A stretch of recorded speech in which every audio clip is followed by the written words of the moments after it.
দেশে একের পর এক এদেশের রাজনীতিবিদেরা দেশে ক্ষমতায় আসেন, নিজেদের ওয়াদা অঙ্গীকার দিয়ে এদেশের মানুষের অধিকার ফিরিয়ে দিতে চাই, এদেশের মানুষের নিরাপত্তা দেওয়ার কথা বলে ক্ষমতার মসনদে আসে, গরিবদের ভাই পায়ে গরিবদের ঘাড়ে কদম রেখে, শ্রমিকের ঘাড়ে কদম রেখে তারা ক্ষমতায় আসে। ক্ষমতায় আসার পরে শ্রমিকদের উপরে গুলি চালায়, ক্ষমতায় আসার পরে দিনদারের উপরে জুলুম চালায়, ক্ষমতায় আসার পরে আলেম ওলামাদের উপর, মাদ্রাসার উপর, মাদ্রাসার ছাত্রদের উপর হামলা চালাই। এই হচ্ছে দেশের রাজনীতি নামক ফিতনা। মুহতারাম হাজিরিন, ফিতনা অত্যন্ত কঠিন, সময় বড় কঠিন। আমাকে আপনাকে দুনিয়াতে আল্লাহ কতদিন রেখেছে তা বলা যাবে না। আপনার জীবনের কোনো নিরাপত্তা এদেশের কোনো শাসক দিতে পারে নাই, এদেশের নাগরিকের কোনো নিরাপত্তা এদেশের কোনো নাগরিক দিতে পারে নাই।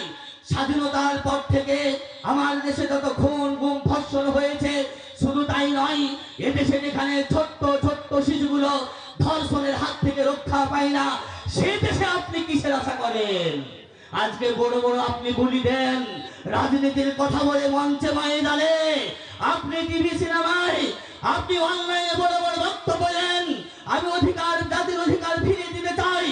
আমরা বলি তোমার 100% মিথ্যা কথা। এদেশে যারা রাজনীতি করে, খুনের রাজনীতি করে, এদেশে যারা রাজনীতি করে, নিজের স্বার্থের রাজনীতি করে, এদেশে যারা রাজনীতি করে, নিজেদের ফায়দা লুটার জন্য রাজনীতি করে, তাই তো আমার দিনদার ভাইরা, তাই তো আমার আলেম ভাইরা, তাই তো আমার ছোট্ট ছোট্ট শিশুরা আজকে ধর্ষিত হয়, আজকে রাস্তাঘাটে খুন হয়, আজকেও একজন ভাইকে গুলি করা হয়েছে। এটা কিসের লক্ষণ? আমরা এটাই মনে করি এদেশকে গৃহযুদ্ধের দিকে ঠেলে দিচ্ছে রাজনীতিবিদরা। সম্মানিত উপস্থিতি, সময় অল্প, বেশি কথা বলার সময় হবে না। অল্প কথায় আপনাকে ইঙ্গিতে বুঝতে হবে কি বুঝাতে চাচ্ছি আপনাকে।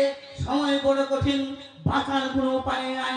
বাঁচতে হলে আপনাকে বাঁচতে হবে জঙ্গলে গিয়ে, ঈমান নিয়ে বাঁচতে হলে বাঁচতে হবে আপনাকে পাহাড়ে চূড়ায় গিয়ে। যদি না পারেন, ঈমান নিয়ে যদি থাকতে চান, হয় তোমাকে জীবন দিতে হবে, আর না হয় তোমাকে ঈমান দিতে হবে। দুইটার একটাই দেওয়াই লাগবে। বর্তমান যে পরিস্থিতি, বর্তমান যে অবস্থা, ঈমান নিয়ে বেঁচে থাকার অবস্থা নয়। মুহতারাম হাজিরিন, যে কথা বলছিলাম, রাসূল সাল্লাল্লাহু আলাইহি ওয়াসাল্লাম বললেন, এমন একটা সময় রাসূল সাল্লাল্লাহু আলাইহি ওয়াসাল্লাম পাহাড়ের চূড়ায় বললেন, ফিতনা এমন ভাবে প্রকাশ পাচ্ছে আমি দেখতে পাচ্ছি, ফিতনা এমন ভাবে বর্ষণ হচ্ছে আমি দেখতে পাচ্ছি, তোমাদের বাড়ির প্রতিটি ফাঁকে ফাঁকে বৃষ্টির মতো ফিতনা বর্ষণ হচ্ছে। এই ফিতনা থেকে বাঁচবে কিভাবে? শুনুন, রাসূল সাল্লাল্লাহু আলাইহি ওয়াসাল্লাম আরো বলেন, দুনিয়ার ফিতনার ব্যাপারে ব্যাপক হারে হত্যা হবে। আবু হুরায়রা রাদিয়াল্লাহু তাআলা আনহু হাদিসটি বর্ণনা করেন। কি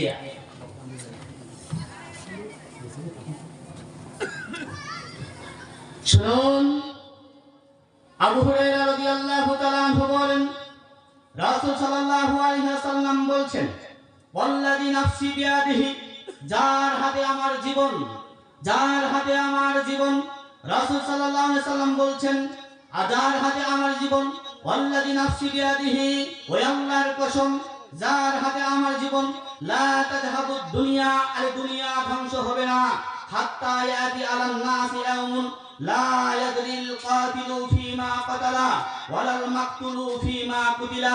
রাসূল সাল্লাল্লাহু আলাইহি ওয়াসাল্লাম বলেন, ওই সময় আসার পূর্বে, যে ওই সময় মানুষের মাঝে প্রকাশ পাওয়ার পূর্বে, যে সময় হত্যাকারী জানবে না কেন তাকে হত্যা করছি, যে সময় নিহত ব্যক্তি জানবে না কেন তাকে হত্যা করা হলো, আমি আপনার কাছে হাদিসটি আরো স্পষ্ট করছি। রাসূল সাল্লাল্লাহু আলাইহি ওয়াসাল্লাম বলছেন, কিয়ামত ততদিন পর্যন্ত হবে না যতদিন পর্যন্ত এই মানুষের মাঝে এই জিনিসটা প্রকাশ না পাবে যে একজন হত্যাকারী যে হত্যা করছে, মনে করেন আপনাকে হত্যা করছে, কেন হত্যা করছে সে জানে না কেন মারছি। রাসূল সাল্লাল্লাহু আলাইহি ওয়াসাল্লাম বলেন, এবং যে ব্যক্তিকে হত্যা করা হচ্ছে, নিহত হচ্ছে, ওই ব্যক্তিও জানে না কেন তাকে হত্যা করা হচ্ছে।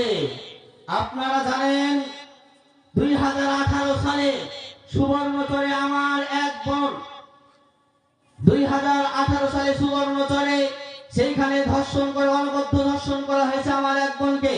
আপনারা জানেন 2019 সালে সম্ভবত যেই সময় ছেলে ধরার গুজব উঠেছিল, সেই সময় আমার এক বোন তার শিশুকে স্কুলে রাখার জন্য গিয়েছিল। সেইখানে তাকে স্কুলে রাখার জন্য যাওয়ার কারণে সেইখানে ছেলে ধরার কথা বলে আমার ওই বোনকে এই তরুণ সোনার ছেলেরা, বাংলাদেশের তরুণ যুবক ছেলেরা আমার ওই বোনের উপর বুকের উপরে উঠে লাফিয়ে লাফিয়ে তাকে হত্যা করেছে। সে কেঁদে কেঁদে বলেছিল, আমার একটা ছোট্ট শিশু আছে, কেন আমাকে তোমরা মারছো? আমাকে মেরো না, আমার ছোট্ট একটা শিশু আছে, কে এই শিশুটাকে দেখবে? আমার এই ছোট্ট একটা শিশু আছে, কে তার দেখাশোনা করবে? কে তাকে স্কুলে এনে দিবে? আমি তো প্রতিদিন তাকে স্কুলে এনে দেই। ওই বোনের হাজারি, ওই বোনের আত্মচিৎকার সেই দিনকেও শুনে দেয়। এমন অহরহ ঘটনা সোনার বাংলাদেশে একের পর এক ঘটতে আছে। আর কতদিন আমরা দেখতে চাই এমন দৃশ্য? কখন আমার দেশে বর্বরতা দূর হবে? কখন এই নৃশংস হত্যা দূর হবে? কখন মানুষ খুন করা দূর হবে? এই মানুষ খুনের রাজনীতি কখন এই দেশ থেকে পালাবে? সময় তৈরি ভাইয়ের আমার, রাসূল সাল্লাল্লাহু আলাইহি ওয়াসাল্লাম আরো বলেন, দুনিয়ার ফিতনার ব্যাপারে রাসূল সাল্লাল্লাহু আলাইহি ওয়াসাল্লাম বলছেন, আবু মুসা আশআরী রাদিয়াল্লাহু তাআলা হাদিস বর্ণনা করছেন। হাদিসের ইবারত না বলে সময় স্বল্পতার কারণে আপনাদের সামনে শুধুমাত্র অর্থগুলো প্রকাশ করছি। শুনুন, আল্লাহ নবী সাল্লাল্লাহু আলাইহি ওয়াসাল্লাম বলছেন, লা তাকুমু শাআত হাত্তা ইয়াকতুলু রাজুলু জারাহু ওয়া আফাহু ওয়া আবাহু। রাসূল সাল্লাল্লাহু আলাইহি ওয়াসাল্লাম বলছেন, কিয়ামত ততদিন হবে না যতদিন একজন ব্যক্তি তার প্রতিবেশীকে হত্যা না করবে। কিয়ামত ততদিন হবে না যতদিন পর্যন্ত একজন ব্যক্তি তার ভাইকে হত্যা না করবে। রাসূল সাল্লাল্লাহু আলাইহি ওয়াসাল্লাম বলেন, কিয়ামত ততদিন হবে না যতদিন পর্যন্ত একজন ব্যক্তি তার বাবাকে হত্যা করবে। আপনি একটু হিসাব মিলিয়ে দেখেন তো, আপনি তো পত্রিকার পাতা খোলেন, আপনি তো টিভির সামনে বসেন, আপনি তো মোবাইল ফোন চালান, আপনি তো অনলাইনে থাকেন, এমন ঘটনা আমাদের দেশে ঘটে কি ঘটে না? নিজ ভাইয়ের সামান্য স্বার্থের কারণে একটু ভাগাভাগি কম হলে নিজ ভাই তাকে অন্যায়ভাবে হত্যা করে। ক্ষমতার জন্য, রাজনীতির জন্য নিজ ভাই তাকে হত্যা করতে দ্বিধা করে না। সামান্য কোন প্রকার ঠুনকো বিষয় নিয়ে নিজ সন্তান, যেই সন্তানকে মা 10 মাস 10 দিন গর্ভে ধারণ করেছে, ছোট্টবেলায় তাকে গোলা করে নিয়ে থেকেছে, যেই সময় মা তাকে বুকে করে নিয়ে থেকেছে, তাকে খাবার খাওয়িয়েছে, ওই মাকে ওই নিষ্ঠুর সন্তান একটু কোন সামান্য বিষয়ে তাকে হত্যা করে। এমন ঘটনা ঘটে কি ঘটে না এই সময়ে? তাহলে চিন্তা করেন, কোন সময়ে আমরা বসবাস করছি? আমরা কোন সময়ে বসবাস করছি? কিভাবে আমরা নিজেকে বাঁচাবো? কিভাবে আমরা আমাদের ঈমানকে বাঁচাবো? শুনুন, আল্লাহর নবী সাল্লাল্লাহু আলাইহি ওয়াসাল্লাম বললেন আরো একটি কথা, যেই সময় মানুষেরা তার প্রতিবেশীকে হত্যা না করবে। দেখেন তো, অন্যায়ভাবে অনেক প্রতিবেশীকে হত্যা করা হয় কি হয় না? সামান্য ছোটখাটো বিষয় নিয়ে, ছাগলে কিছু খেয়ে ফেলে বা সামান্য 1 আঙ্গুল জমি নিয়ে, 2 আঙ্গুল জমি নিয়ে, মনে করেন ওই জমি নিয়ে মারামারি করতে করতে মারা যায় কি যায় না? তাহলে কি বোঝা যায়? এর দ্বারা কি বোঝা যায়? বর্তমান সময়টা এমন একটা সময়,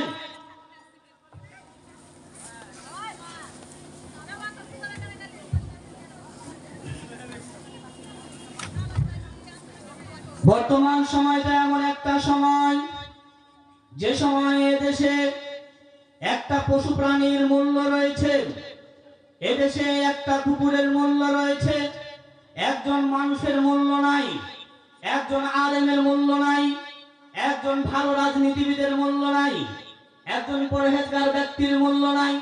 যার কারণে এদেশে কুকুর মারলে বিচার হয়, কিন্তু এদেশে প্রকাশ্যে সন্ত্রাসীরা যদি একজন মানুষকে প্রকাশ্যে হত্যা করে তার বিচার হয় না।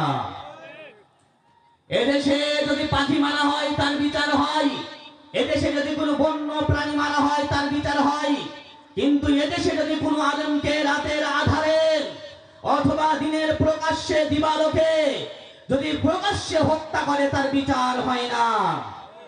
এদেশে যদি কোনো পশুকে ধর্ষণ করে এদেশে ওই ধর্ষণের বিচার হয়, কিন্তু এদেশে যদি কোনো অবলা আমার মেয়েকে ধর্ষণ করে এবং তাকে হত্যা করে তাহলে এই ধর্ষণের বিচার হয় না। তার মানে বোঝা যায় এদেশে পশু প্রাণীর মূল্য রয়েছে, এদেশে গরু ছাগলের মূল্য রয়েছে, এদেশে কুকুর শ্রীগালের মূল্য রয়েছে, এদেশের মানুষের কোনো মূল্য নাই। মহতারাম হাজরিন, বোঝার চেষ্টা করুন। অন্ধর মতো শুধুমাত্র আপনি নেতাদের পিছনে ছুটবেন না, অন্ধর মতো আপনি ওই খুনের রাজনীতির পিছনে ছুটবেন না। আল্লাহর কাছে তোমাকে জবাব দিতে হবে। তোমার রাজনীতি করার কারণে, তুমি রাজনীতি করো বলে তার পিছনে সময় দাও, টাকা দাও, পয়সা দাও, এমন ব্যক্তির পিছনে ছুটার পরে ওই ব্যক্তি ক্ষমতায় আসার পরে সোনার বাংলাদেশে কোন একজন নিরীহ মুসলিম, তুমি একজন নিরীহ নির্দোষ কোন একজন যুবক, নিরীহ নির্দোষ কোন একজন মেয়ে, অবলা কোন শিশু কিশোর যদি হত্যা হয়, ধর্ষণ হয়, তার প্রতি অন্যায়ভাবে মামলা দেওয়া হয়, এর জন্য তুমি একজন দায়ী। চিন্তা ভাবনা করে সামনে কদম বাড়াবে। কারণ হচ্ছে বর্তমান সময় হচ্ছে ফিতনার যুগ। অন্ধর মতন ছুটে যাবে না। তুই তো মুসলিম, আরে তুমি তো মুসলমান, তুমি তো মানুষ, তোমার তো বিবেক রয়েছে, তোমার তো বুদ্ধি রয়েছে। কিভাবে তুমি পচা নর্দমা গণতন্ত্রের পিছনে ছুটতে পারো? যে গণতন্ত্র স্বাধীনতার পর থেকে মানুষের নিরাপত্তা দিতে পারে না, যেই গণতন্ত্র মানুষের নিরাপত্তা দিতে ব্যর্থ, যেই গণতন্ত্র আমার দেশে অবলা সবলা মেয়েদের নিরাপত্তা দিতে ব্যর্থ, যেই দেশে স্কুলের শিক্ষককে নিরাপত্তা দিতে ব্যর্থ, যেই দেশে প্রশাসনের লোককে নিরাপত্তা দিতে ব্যর্থ, সেই দেশের গণতন্ত্র নিয়ে তুমি লাফালাফি করো কেমনে?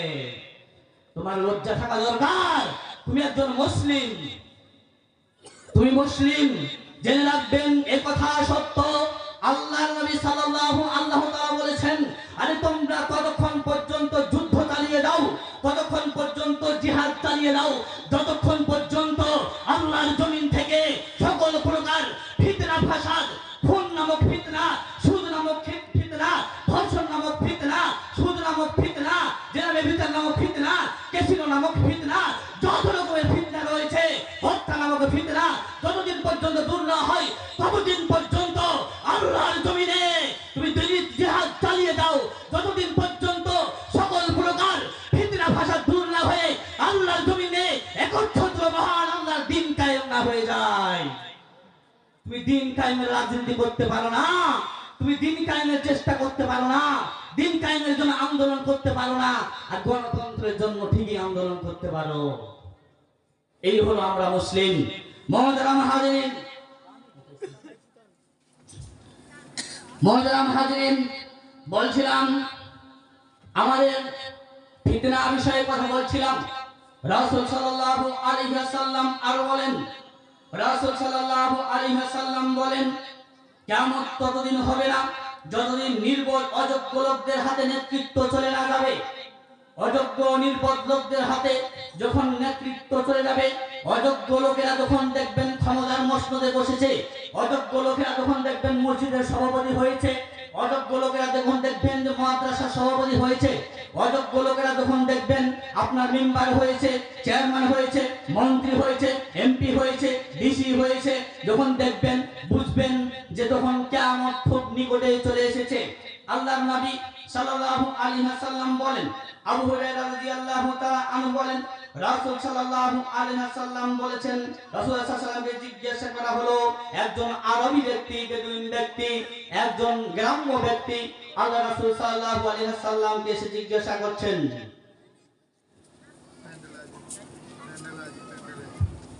একজন গ্রাম্য ব্যক্তি আল্লাহর নবী সাল্লাল্লাহু আলাইহি ওয়াসাল্লামকে জিজ্ঞাসা করছেন, ওগো আল্লাহর নবী, কিয়ামত কখন হবে বলুন তো আপনি? মাতা সাদ, কখন কিয়ামত হবে? আল্লাহ নবী সাল্লাল্লাহু আলাইহি ওয়াসাল্লামকে জিজ্ঞাসা করছেন, ওগো আল্লাহর নবী, কিয়ামত কখন হবে? রাসূল সাল্লাল্লাহু আলাইহি সাল্লাম বলছেন, ইযা দিয়াতিল আমানাহ, যখন আমানত উঠিয়ে যাবে, যখন আমানত উঠে যাবে, রাসূল সাল্লাল্লাহু আলাইহি সাল্লাম বলছেন, তখন ফান্তাজির সাত, তখন তোমরা কিয়ামতের অপেক্ষা করো। ভালো করে শুনবেন হাদিসটি, আরেকটি হাদিস বলবো, এই হাদিস আরেকটি হাদিস বলে শেষ করব ইনশাআল্লাহ। শুনুন, রাসূল সাল্লাল্লাহু আলাইহি সাল্লামকে জিজ্ঞাসা করলেন, একজন গ্রাম্য লোক এসে, শিক্ষিত লোক না, সম্ভ্রান্ত পরিবারের লোক না, একজন গ্রাম্য লোক এসে আল্লাহ রাসূলকে জিজ্ঞাসা করছেন, ও আল্লাহর নবী, কিয়ামত কখন হবে? আল্লাহর নবী সাল্লাল্লাহু আলাইহি ওয়াসাল্লাম বলছেন, ইযা বিআতিল আমানাত ফান্তাজিরিস সাত, যখন আমানত উঠে যাবে, আমানত যখন উঠে যাবে, তখন তুমি কিয়ামতের জন্য অপেক্ষা করো। রাসূলুল্লাহ সাল্লাল্লাহু আলাইহি ওয়াসাল্লামকে আবার জিজ্ঞাসা করা হলো, আল্লাহর নবী, কাইফা ইদাতুহা ইয়া রাসূলুল্লাহ সাল্লাল্লাহু আলাইহি ওয়াসাল্লাম, কিভাবে আমানত নষ্ট করা হবে, আমানত কিভাবে ভেঙে যাবে? ক্বালা রাসূলুল্লাহ সাল্লাল্লাহু আলাইহি ওয়াসাল্লাম, রাসূল সাল্লাল্লাহু আলাইহি ওয়াসাল্লাম বলেন, ইদা উসিদ্দাল আমরু ইলা গায়রি আহলিহি ফান্তাজিরিস সাআত, যখন দেখবে যে অযোগ্য লোকেরা নেতা হয়েছে, যখন দেখবে অযোগ্য লোকেরা ক্ষমতার মসনদে বসেছে, যখন দেখবে অযোগ্য লোকেরা দেশের নেতৃত্ব দিচ্ছে, যখন দেখবে অযোগ্য লোকেরা সমাজের নেতৃত্ব দিচ্ছে, যখন দেখবে অযোগ্য লোকেরা মসজিদের নেতৃত্ব দিচ্ছে, যখন দেখবে অযোগ্য লোকেরা মাদ্রাসার নেতৃত্ব দিচ্ছে, তখন কি করা হবে? আমানত ভেঙে যাবে, আমানত নষ্ট হবে। আপনি লক্ষ্য করেন তো, আজকে কি আমানত আছে? আমানত মানে আল মুসলিমু আখুল মুসলিম।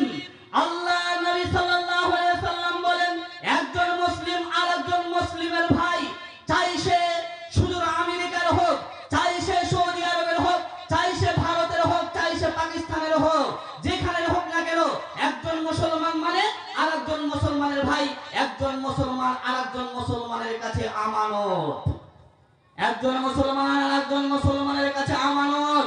তুমি তার প্রতি জুলুম করতে পারো না, তাকে হত্যা করতে পারো না, তাকে লাঞ্ছিত করতে পারো না, তাকে অপদস্থ করতে পারো না, আরে তাকে তুমি তাদের হাতে তুলে দিতে পারো না যারা তার প্রতি অত্যাচার করবে, যারা তার প্রতি অত্যাচার করবে, তাকে হত্যা করবে, তাকে গুম করবে, তাকে হয়রানি করবে, তাকে অপমান করবে। বলেন তো আপনি, একজন মুসলমান হয়ে আরেকজন মুসলমানকে ফাঁসিয়ে দেয় কি দেয় না? একজন মুসলমান হয়ে আপনি মুসলমান, একজন মুসলমান হয়ে অযথা কোনো প্রকার প্রমাণ নাই, জঙ্গিবাদী মামলা দিয়ে অসংখ্য মাদ্রাসার ছাত্রদের, অসংখ্য আলেমদের, অসংখ্য ইমামদের, এই অসংখ্য আলেমদেরকে তুমি কি করেছো? জঙ্গিবাদী মামলা দিয়ে তাদেরকে কারাগারে পাঠিয়েছো, এখনো তারা কারাগারে বন্দী রয়েছে। এই যে স্বৈরাচারী সরকার পালানোর পরেও, 5ই আগস্টের পরেও এখনো তাদের বের হওয়ার অনেকেরই সুযোগ হয় নাই। তার মানে কি বোঝা যায়?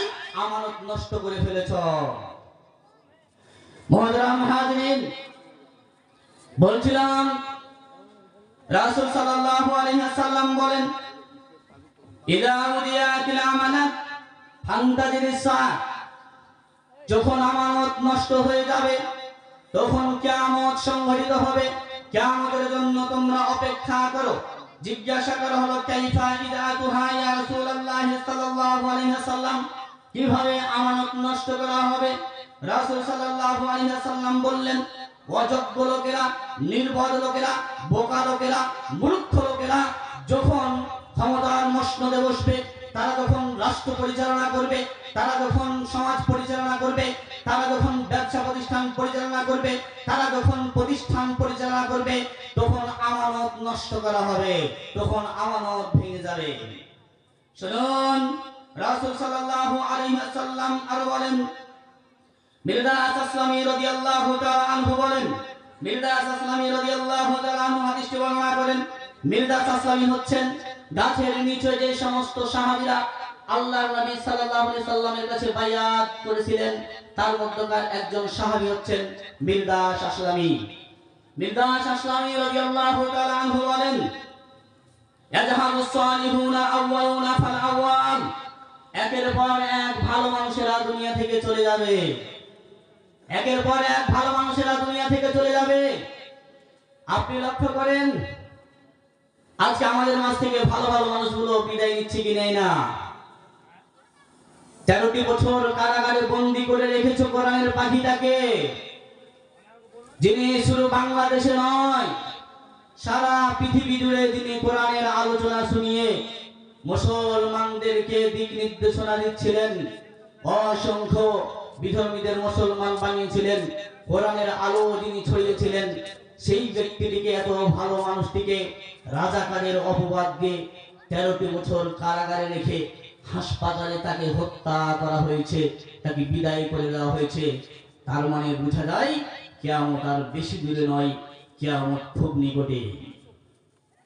উসমান হাদির মতো ভাই একজন সৎ নির্ভীক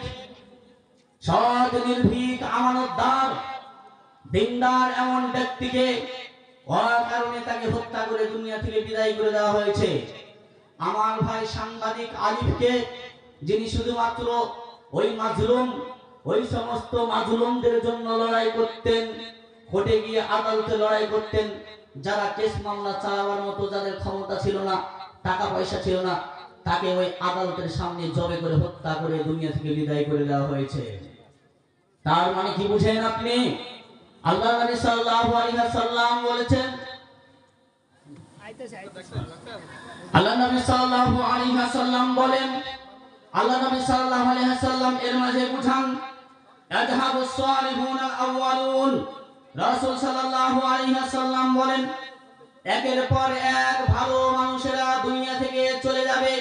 যেই মানুষেরা হলো আমানতদার, যেই মানুষেরা হলো দিনদার, যে মানুষগুলো হলো পরহেজগার, যারা মানুষের প্রতি অন্যায় করে না, জুলুম করে না, মানুষের আমানত নষ্ট করে না, অশ্লীল ভাষায় গালিগালাজ করে না, মানুষের সাথে খারাপ আচরণ করে না, এই মানুষগুলো দুনিয়া থেকে চলে যাবে।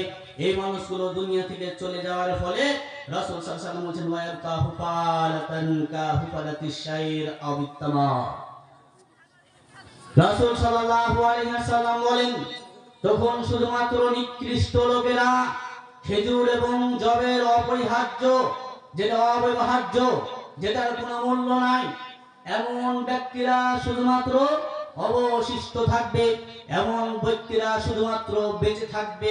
আল্লাহ নবী সাল্লাল্লাহু আলাইহি ওয়াসাল্লাম বলছেন, লা ইউবারিহুমুল্লাহু বালা, আল্লাহ রাব্বুল আলামিন তাদের ব্যাপারে কোনো প্রকার পরোয়া করবেন না, তাদের দিকে লক্ষ্য করবেন না, তারা মারা গেল নাকি বেঁচে গেল, তারা বেঁচে আছে নাকি মারা গেল, তারা আল্লাহ রাব্বুল আলামিন তাদের প্রতি লক্ষ্য করবেন না, তাদেরকে হত্যা করা হচ্ছে নাকি খুন করা হচ্ছে, তাদের প্রতি জুলুম করা হচ্ছে নাকি অত্যাচার করা হচ্ছে। যার কারণে আমাদের প্রতি এত জুলুম, এত অত্যাচার হচ্ছে, এরপর আল্লাহর কাছে দোয়া করছি, কিন্তু আমাদের দোয়া আল্লাহ মঞ্জুর করছেন না। তার মানে বোঝা যায় যে খুব বেশি ভালো মানুষ দুনিয়াতে নাই, ভালো মানুষ দুনিয়া থেকে চলে গেছেন।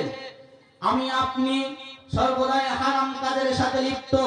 আমি যে খাদ্যটা খাই সেটা না হয় আমার হারাম, আর না হয় মনে করেন যে অন্যের কাছ থেকে জবরদস্তি করে যে সম্পদ দখল করেছি সেখান থেকে উপার্জন করে খাই, হয় না হয় আত্মসাৎ করা, হয় না হয় চুরি করা, হয় না হয় ভেজাল দেওয়া।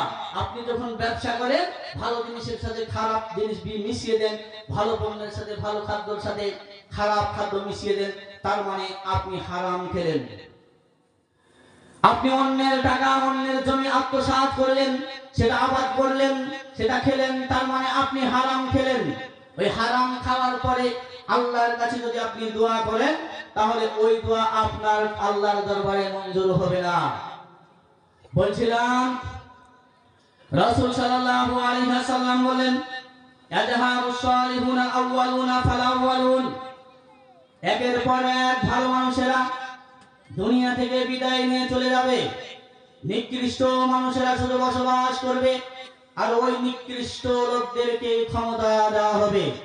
যে সময় ভালো মানুষ খুঁজে পাওয়া যাবে না, যে সময় একজন মসজিদের সভাপতি করার জন্য ভালো মানুষ খুঁজে পাওয়া যাবে না, যে সময় একজন অর্ডার মেম্বার, ভালো মেম্বার বানানোর জন্য একজন ভালো মানুষ খুঁজে পাওয়া যাবে না, যে সময় একটা ইউনিয়নের একজন ভালো চেয়ারম্যান বানানোর জন্য একটা চেয়ারম্যান খুঁজে পাওয়া যাবে না, যে সময় এমপি বানানোর জন্য ভালো একজন এমপি মানুষ খুঁজে পাওয়া যাবে না, যে সময় রাষ্ট্রনায়ক বানানোর জন্য একজন ভালো রাষ্ট্রনায়ক, একজন ভালো মানুষ খুঁজে পাওয়া যাবে না, সেই সময় নির্বোধ, বোকা, সেই সময় জাহেল, জালেম, সেই সমস্ত অত্যাচারী লোকেরা ক্ষমতার মসনদে বসবে। আজকে আমরা সেই দিকে লক্ষ্য করছি।